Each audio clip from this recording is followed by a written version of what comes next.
Siempre me fascinó que esta obra pudiera ser del siglo XIX, por su extemporaneidad, por su aparente sencillez. Nos presenta unos personajes casi salidos de la máquina del tiempo, los bibliófilos. Y esto nos va a llevar a hablar de un género de la pintura conocida como casacones y de un maestro sevillano increíble que a través de su vida nos va a transportar de un género a otro. Les doy la bienvenida un viernes más y hoy vamos a hablar de algo que estaba sucediendo en la segunda mitad del siglo XIX mientras todos estaban pensando en impresionismo y esas cosas. Me refiero a la pintura de casacón o casacones, la pueden encontrar de las dos maneras, que es un género, tiene todas las condiciones para ser un género de pintura, que va desde mediados del siglo XIX hasta, digamos, la Primera Guerra Mundial. Por cierto, un género muy demandado porque de alguna manera satisfacía las aspiraciones del público burgués. Estamos hablando de pinturas que recrean escenas del siglo XVIII que presentan momentos de un pasado completamente idealizado, que aspiran al buen gusto y que usan técnicas muy cercanas al rococó, pero que pueden satisfacer la mentalidad decimonónica. ¿De verdad esto en el siglo XIX? Sí, vamos a conocer algunos puntos básicos. Podemos decir que la pintura de casacón nace en Francia, que tiene grandes exponentes como Meissonier. Estamos hablando del Segundo Imperio y todas las familias burguesas querían decorar sus residencias con cosas que las realzaran. Y ya vamos con la primera pista. ¿Por qué se llama pintura de casacón? Bueno, porque al recrear escenas del pasado, es decir, de un siglo y pico atrás, en ese momento, trae personajes que usaban estos casacones, o sea, se refiere al tipo de ropa de moda en el siglo XVIII. Y lo primero que a uno se le viene a la mente es por qué se encarga esto en este momento. Lo vamos a problematizar un poquito más en profundidad después, pero en esencia se quiere resucitar un pasado glorioso, un pasado pre-revolucionario. Esto se los dejo ahí porque vamos a tener que estar muy atentos al contexto social. Merece la pena aclarar que inicialmente la pintura de casacones arranca en Roma. A ver, si bien Roma ya no era el centro artístico, ya no era la capital artística, lo era París, la verdad es que todavía seguía siendo un lugar casi de visita obligada o donde se instalaban muchos artistas de distintos lugares de Europa y también de América en este momento para, tratar de buscar una plataforma para despegar. Muchos artistas, por ejemplo, españoles, llegaban ahí becados para que desarrollen su formación en el siglo XIX. De hecho, están todas las anécdotas, ¿no?, de las famosas reuniones de ellos en el antiguo Café Greco. Y encontramos a personajes como Eduardo Rosales, Roberto Villegas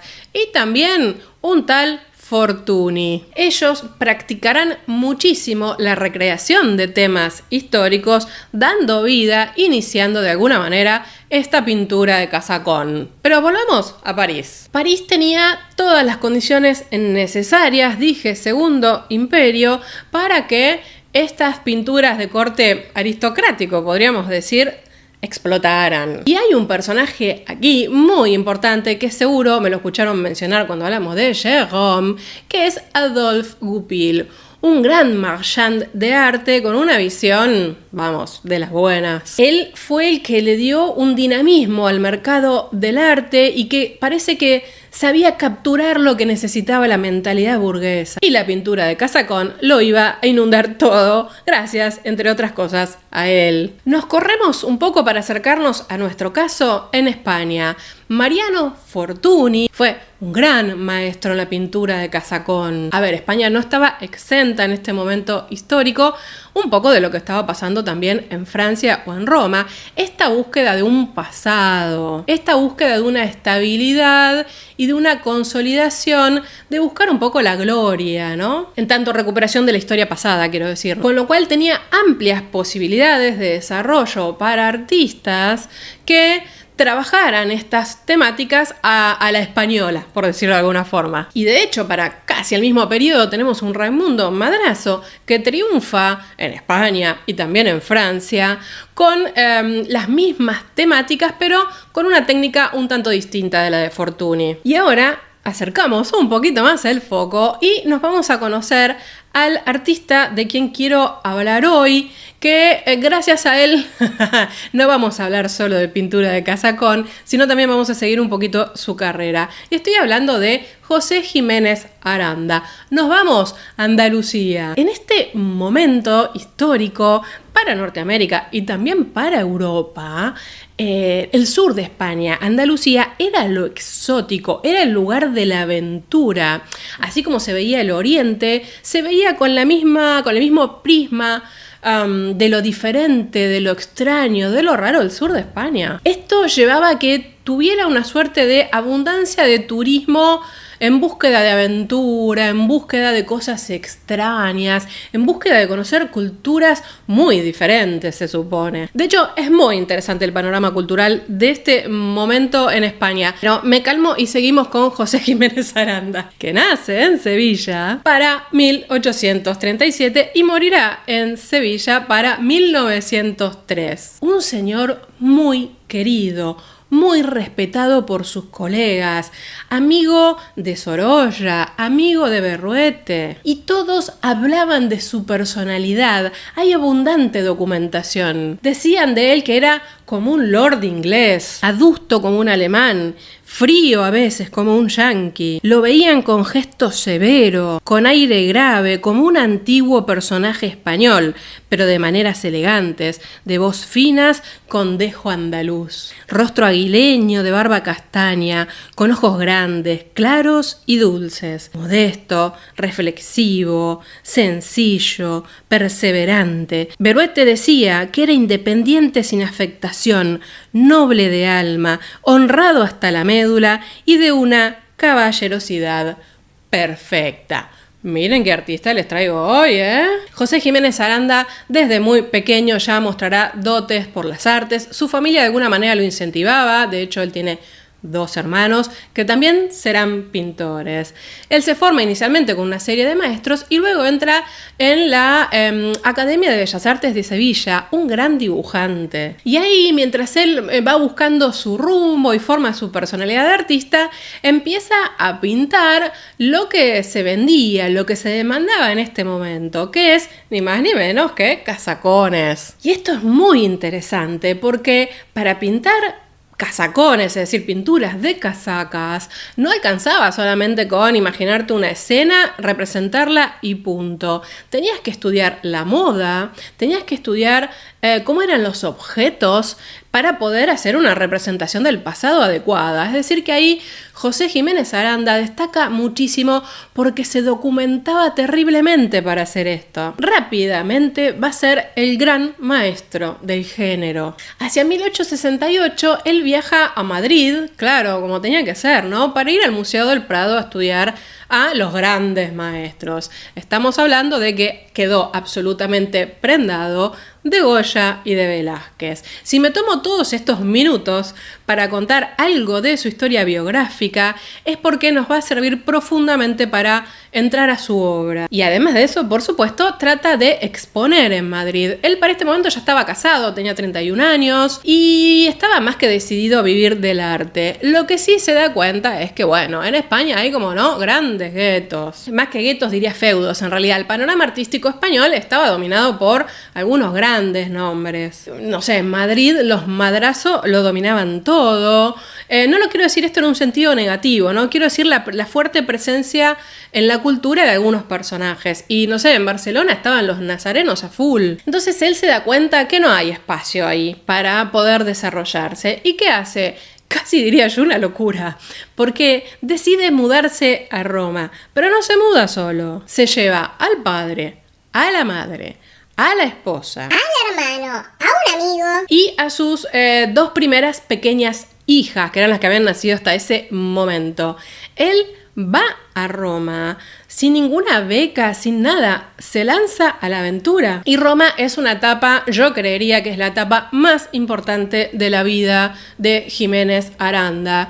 Él ahí desarrolla su arte, profundiza, acentúa lo mejor de él. Ahora, como todo, uno tiene que empezar a hacerse de un panorama artístico y tenés que rodearte e interactuar con artistas o pintores que ya estén instalados ahí y que te puedan dar como una entrada al círculo, ¿no? Un año después de que él ya estuviera viviendo en Roma, no había logrado conocer a Fortuny, que era el que digitaba todo ahí entre los españoles. A ver, Mariano Fortuny para ese momento, siendo aún un artista extranjero, era el más destacado. Su palabra era sagrada. Era un ejemplo vivo para todos los pintores españoles. Había destacado en la pintura de casacón, vendiendo todo lo que quería por, vamos, precios importantes. No había nadie que no tratara de imitar el preciosismo de Fortuny, su gran capacidad para realizar obras, con lo cual era la persona con la que había que hacer el nexo y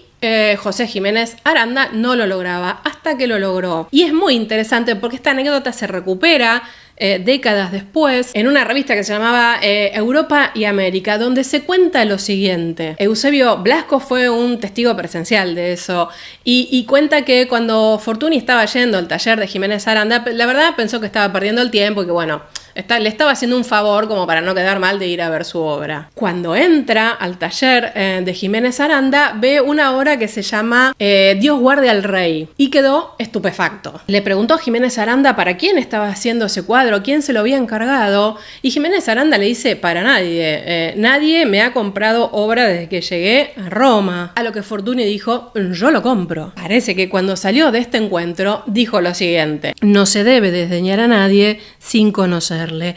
Este hombre dibuja de una manera tal que podría enseñarnos a todos. Eso dijo el gran Fortuny. Ahí nomás contacta a un marchand que él tenía de apellido Stewart, que estaba en ese momento operando en Francia, con todas las recomendaciones necesarias para que comprara los cuadros de Jiménez Aranda.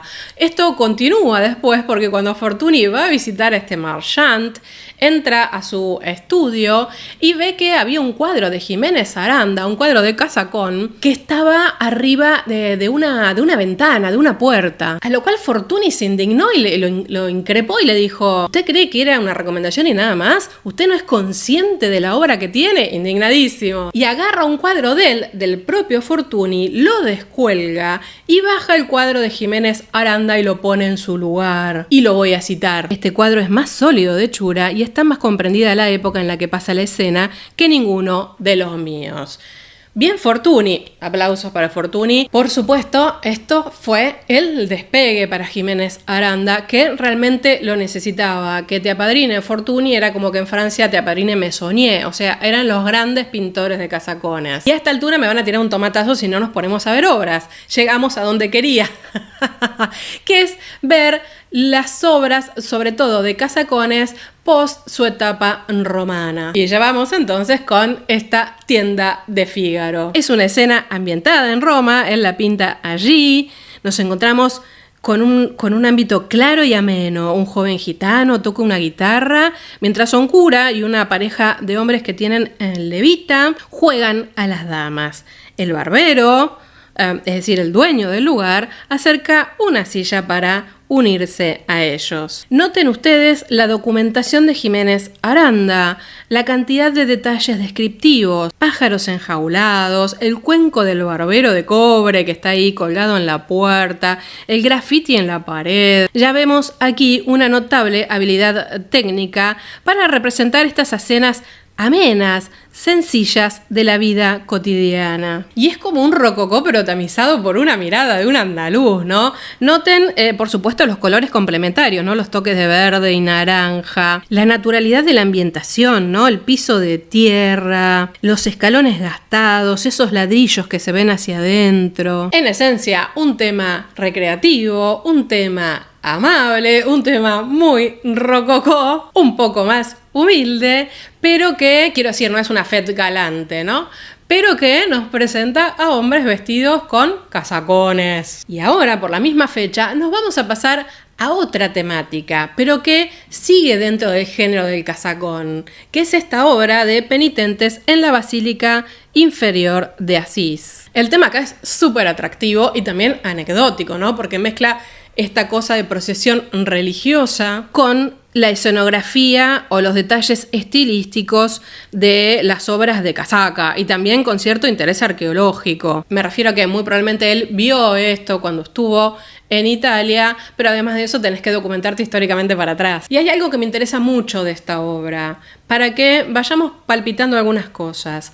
Es una obra preciosista, es una obra detallista, pero también hay un naturalismo realista. Se los dejo ahí, vamos a verla. Estamos en el interior de la basílica, una gran escenografía. Vemos los cuerpos de los penitentes y también vemos todos aquellos que participan de alguna manera de esta procesión o esta fiesta religiosa vestidos con sus casacones. El detalle que hay de la representación del interior de esta basílica, todo el mobiliario decorativo, los dorados, incluso ese juego con el espejo, ¿no? Que nos da un reflejo de luz de la afuera. El nivel de detalle y meticulosidad de cada una de las cosas. Y por otro lado, esta expresión tan natural, tan sencilla, tan casi fotográfica. Esto es algo que van a ver que lo voy a repetir mucho. Son como escenas casuales, como si alguien pasara por ahí y simplemente retratara el momento. Ahora, enorme profusión de personajes, todos en actitudes distintas, todos de alguna manera representando su papel. Hay un enorme trabajo de la escenografía en este espacio y también tuvo un estilo compositivo, ¿no? En el que se trabajaba por partes. Jiménez Aranda dibujaba muchísimo y luego iba ensamblando, iba componiendo a partir de los datos estilísticos que él ya había desarrollado. Justamente los atuendos son variados, las actitudes son variadas. ¿Están pensando en Goya y su capacidad de retratar una época? Hacen muy bien. Para este momento, su hermano Luis, también pintor, se traslada a París en busca de oportunidades. Lo dejo como dato y nos vamos a dar otro atracón de una gran obra de Jiménez Aranda, yo diría una masterpiece, que es este sermón en el patio de los Naranjos de la Catedral de Sevilla. Voy a respetar el nombre que le pone el museo donde está hoy por hoy, que es Semana Santa en Sevilla, que es del año 1879 y fue presentado en el Salón de París de ese año. 86 figuras se extienden en 1,5 metros cuadrados de lienzo, de una manera que es pura armonía, un grado de perfección, un grado de madurez en su obra maravilloso. Miren ustedes el detalle de los fondos, ese gótico flamígero, ¿no? De la catedral que podemos apreciar y el contraste de la vivienda bastante sencilla al lado con, por supuesto, las ramas de los naranjos que van tapando algunas partes. El equilibrio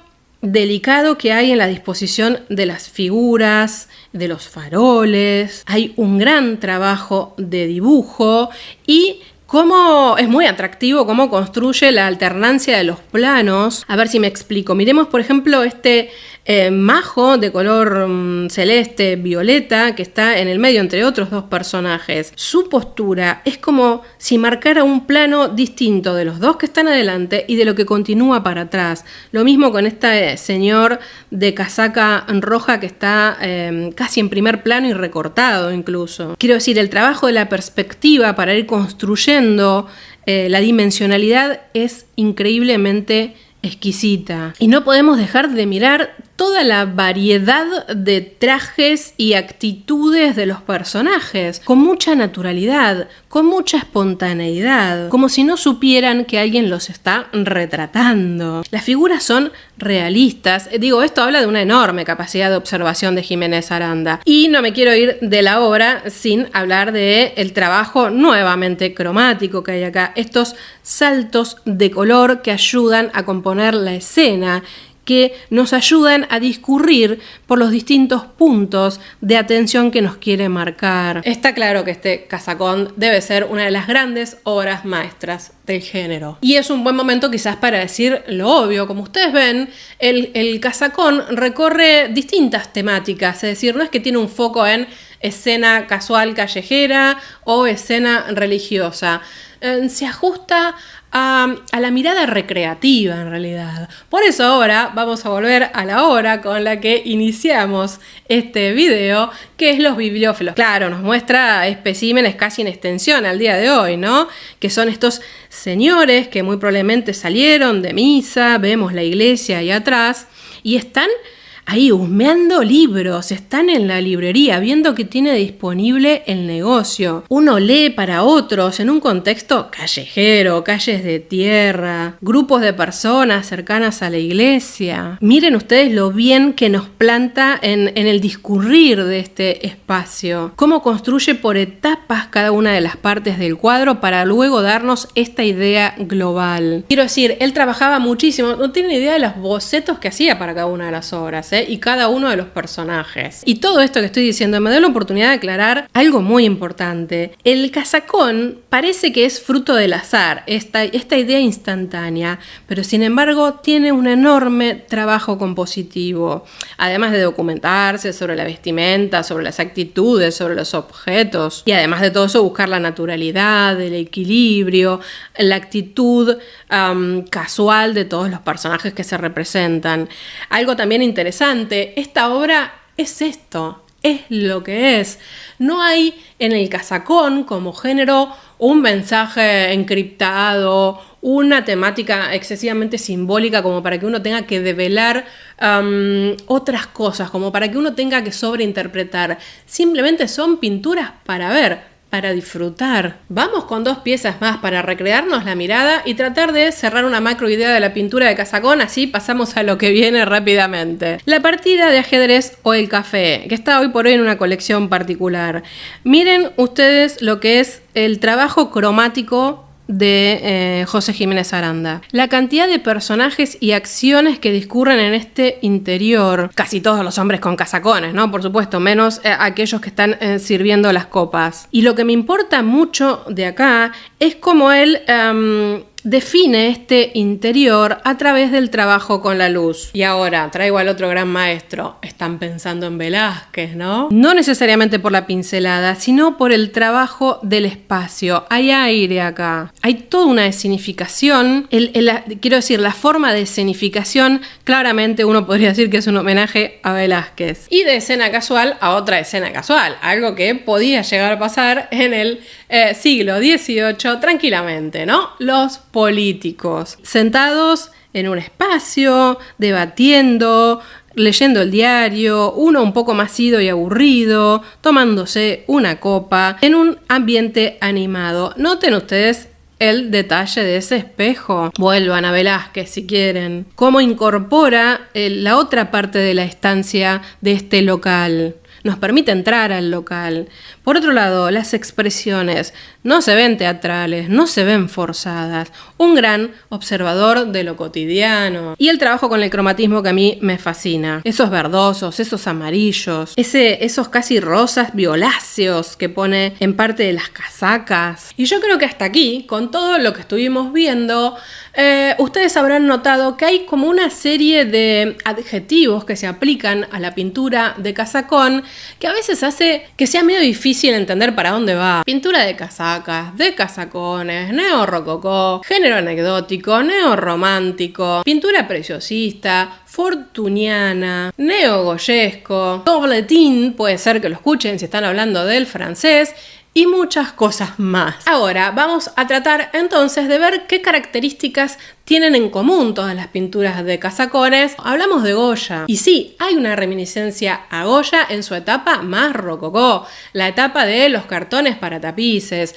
La etapa donde se reflejaba la vida de las majas y los majos. Digo, ¿no? Todas estas costumbres madrileñas, estas costumbres también de España, en donde, bueno, lo que se buscaba también, o lo que buscaba Goya, aunque no fue el único por supuesto, era reflejar un poco la sociedad, cómo se entretenía la sociedad, cuáles eran sus fiestas religiosas. Por otro lado, el cromatismo de Goya en este momento, mucha relación con lo que será después la pintura de Casacón. Tonos vivos, complementarios, atractivos. Con lo cual, si a la pintura de Casacón se le define como neogoyesca, tienen que estar pensando en una etapa de Goya, que tiene un montón, por cierto, ¿no? Y ahora, esto de neorrococo, ¿a qué viene? Estamos, como dije, en un momento neoimperial en Europa, ¿no? Se busca el pasado glorioso, se busca ese momento idílico de la pintura del rococó y de la sociedad que vivía en ese momento. Con lo cual tenemos pinturas más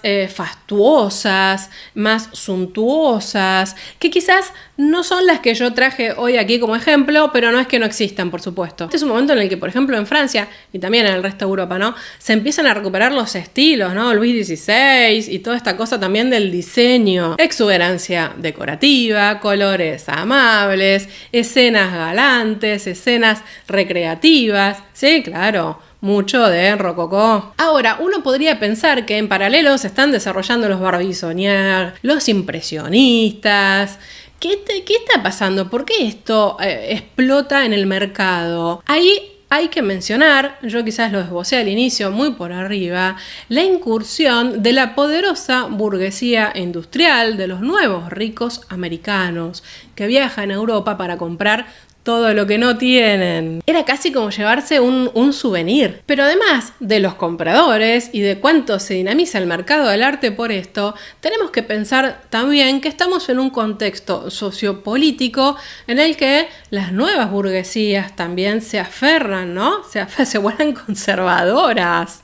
Tienen miedo, empieza a haber revueltas obreras. Entonces, un poco la expectativa sobre el arte que se presentaba en el salón, estamos hablando de espacios oficiales, ¿no?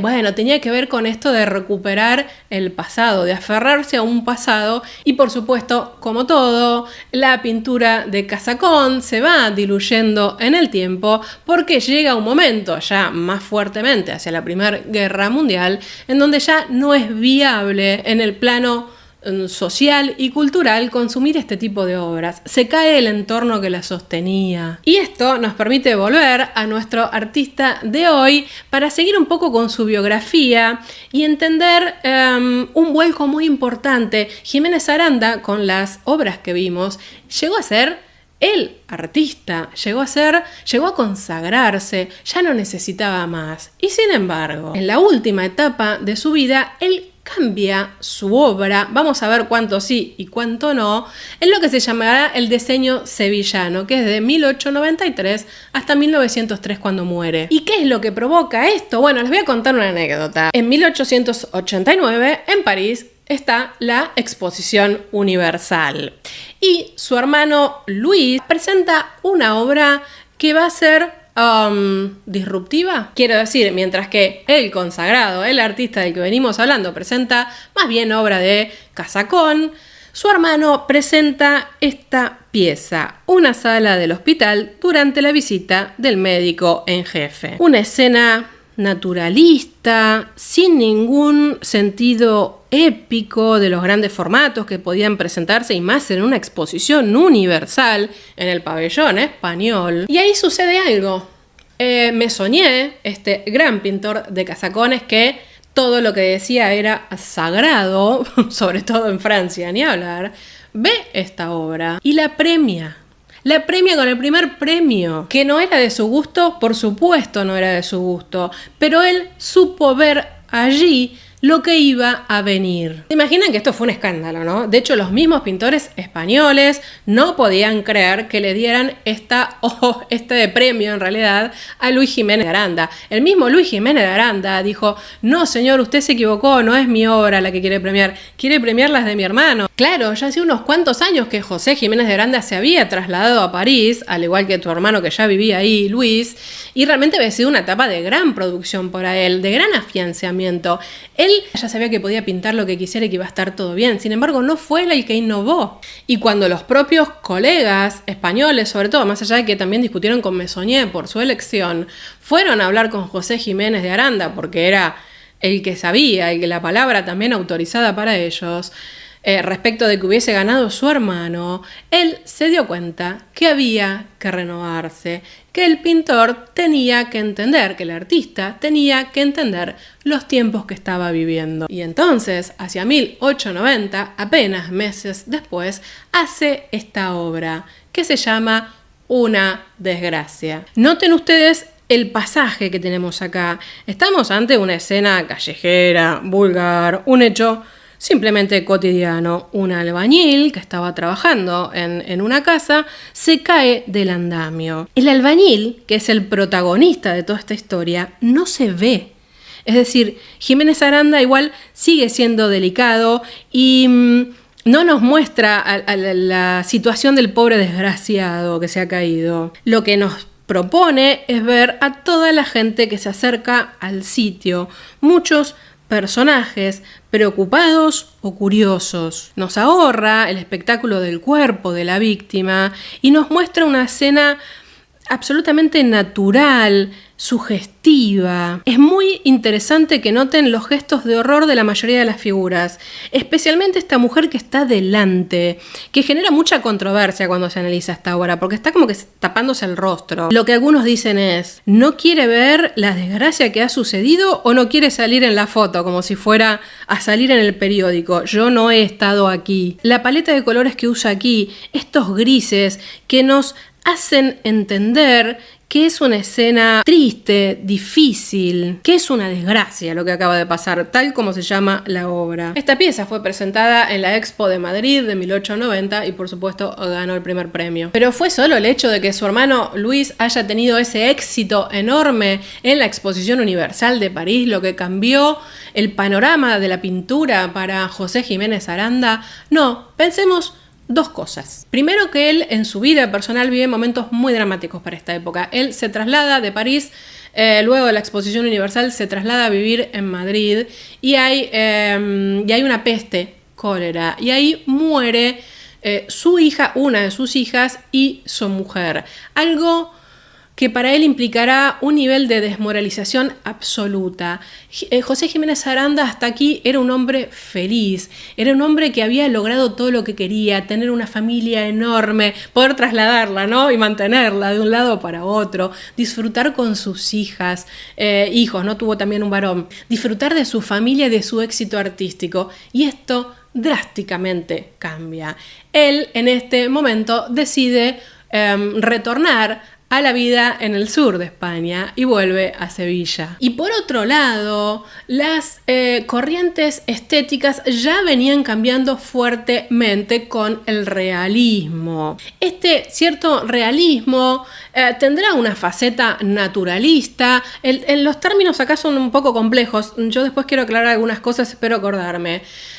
Cuando digo tiene una mirada muy naturalista es transmitir lo que se ve sin embellecerlo. No se busca necesariamente reflejar el lado feo de las cosas, pero tampoco se lo oculta. Es como que la vida común, la vida de nuestros coetáneos empieza a ser objeto de la mirada. Ya no necesitamos irnos a escenas vulgares y comunes de siglos anteriores. Podemos mirar lo que pasa alrededor. Y luego, para ver el último cuadro que les voy a presentar hoy, antes de dejarles una provocación para el futuro, tenemos que entender que ya la miseria, los coletazos de esta sociedad industrializada, de este progreso que se veía de una manera tan positiva, empiezan a hacer mella, ¿no? Las hordas de niños que había sueltos, harapientos y hambrientos por toda Europa y también por América, en Nueva York, las pandillas de niñitos. En Londres, piensen en las obras de Dickens. Y por supuesto en Sevilla también había. Entonces empieza este contraste entre los grandes avances y la miseria. Y entonces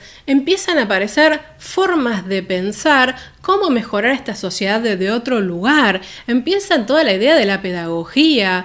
Abramos escuelas para los niños. Más escuelas, menos cárceles. Niños con futuro. Tienen que alfabetizarse, etcétera, etcétera. También aparecen las corrientes higienistas, por supuesto. El cuidado del cuerpo. Las grandes campañas de vacunación. Y los pequeños naturalistas. Estamos en esta España del fin de siglo, en donde los niños tienen que aprender geografía, agricultura, ciencias físico-naturales. Y nos encontramos con una obra que inaugura una temática para José Jiménez Aranda de los huertos infantiles, de los jardines rurales, con unos niños casi observando abstraídos, ¿no? Un escarabajo en el huerto de una casa de campo. Están completamente ausentes de su entorno. Tienen un semblante alegre. Los colores de las prendas contrastan bastante con el fondo. El naturalismo ¿no? Los niños no posan. Es nuevamente una instantánea. Ahora, claro, Jiménez Aranda no pierde la mano jamás, ¿no? Miren ustedes esas macetas. Parece una escena de bodegón y hacia atrás se abre un paisaje. Es como que este cuadro es un mix de todo. Hay un deseo de observación con esa frescura que nos logra transmitir el pintor maravillosa. La mirada que nos propone sobre las posturas, ¿no? Los escorzos de los pequeños, claro, una habilidad técnica increíble. La descripción de las ropas, de los gestos. Hay toda una observación del mundo infantil que les voy a decir algo. Si en este momento están pensando en Murillo, también está muy bien. Me calmo. La captura de la idea de infancia, que es un concepto que se empieza a desarrollar en este momento. Los niños no fueron infantes siempre. Ahora, es una obra sencilla. No implica, por supuesto, todo el ejercicio de la pintura de Casacón, ¿no? Que habíamos visto antes. Ya no hay que estudiar las texturas, no hay que estudiar hacia el pasado.